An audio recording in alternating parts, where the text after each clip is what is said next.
বাড়িতে বউ না আনলে এই ভূত মাথা থেকে নামবেই না। এখন থেকে আমার খাওয়া দাওয়া একদম বন্ধ। আমি আজকে থেকে বিয়ের জন্য আমরণ অনশন শুরু করলাম। ঠিক আছে, ঠিক আছে, তুমি খেও না। আমি দেখি তুমি কতক্ষণ না খেয়ে থাকতে পারো। পেটে টান পড়লে না বিয়ের ভূত মাথা থেকে এমনি চলে যাবে। পেটের টানের থেকে বউর টান অনেক বেশি, এটা তো তুমি বুঝবো না।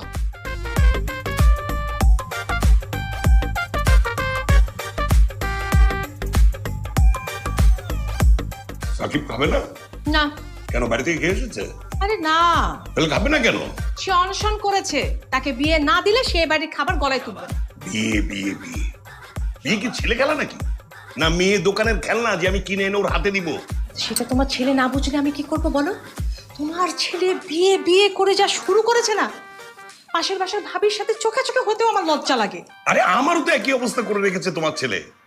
রাস্তাঘাট বাজার কোনোখানে আমি যেতে পারি না, যার সাথে দেখা হয় সেই বলে তাদের বাড়ি